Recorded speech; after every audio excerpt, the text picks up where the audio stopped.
বর্ষার মৌসুমে ডায়রিয়াজনিত রোগের প্রকোপ থেকে সাধারণ মানুষকে রক্ষা করতে এবং বিশেষ করে শিশুদের সুস্বাস্থ্য নিশ্চিত করার লক্ষ্যে রাজ্য স্বাস্থ্য দপ্তরের উদ্যোগে শুরু হল বিশেষ সচেতনতামূলক প্রচার।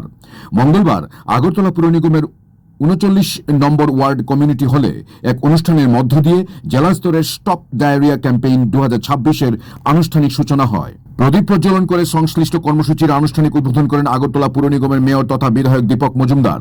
সাথে ছিলেন deputy mayor Monika Das Dutta, corporator Alok Roy, স্বাস্থ্য দপ্তরের পদস্থ আধিকারিকরা। এছাড়াও অনুষ্ঠানে স্থানীয় আশাকর্মী, অঙ্গনওয়াড়ি কর্মী, এলাকার সাধারণ বাসিন্দা এবং এডিনগর উচ্চ মাধ্যমিক বিদ্যালয়ের ছাত্রছাত্রীরা অংশ নেয়। উদ্বোধনী ভাষণে মেয়র বর্ষাকালে পরিচ্ছন্নতা বজায় রাখার উপর বিশেষ জোর দেন এবং ডায়রিয়া প্রতিরোধে প্রতিটি নাগরিককে সচেতন হওয়ার আহ্বান জানান। রক্ষা করা যায়, মৃত্যু থেকে বাঁচানো যায় এবং সেই করতে কী কী করবে, ডায়রিয়া কী কারণে হয় তারা আলোচনা করেছেন এবং ডায়রিয়া রুখতে গেলে কী কী ব্যবস্থা গ্রহণ করবে তাও বিশেষভাবে আপনাদের সামনে ব্যাখ্যা করেছেন যে এই সময় যাদের ডায়রিয়া হয় বিশেষ করে অভিভাবকদের ব্যবস্থা গ্রহণ করতে হবে। জিঙ্ক ট্যাবলেট 14 দিনের কোর্স দিতে হয়, ওয়ার্ডের সময় মতো খাওয়াতে হয় এবং সবচেয়ে বেশি যেটা হয় পরিষ্কার পরিচ্ছন্ন রাখা।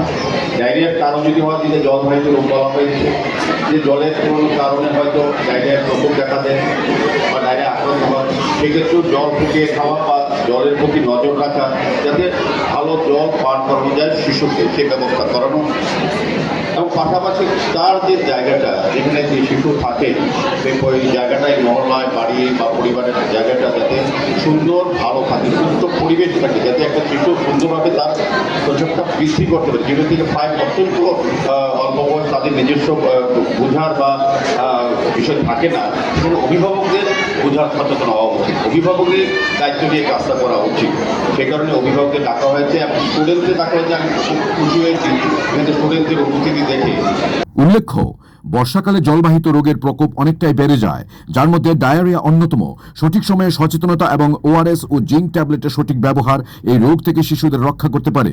তাছাড়া এই ক্যাম্পেইনের মাধ্যমে আগামী দিনগুলিতে বাড়ি বাড়ি গিয়ে সচেতনতা বৃদ্ধির পাশাপাশি ওআরএস প্যাকেট বিতরণ এবং স্বাস্থ্যবিধি মেনে চলার বার্তা পৌঁছে দেওয়া হবে।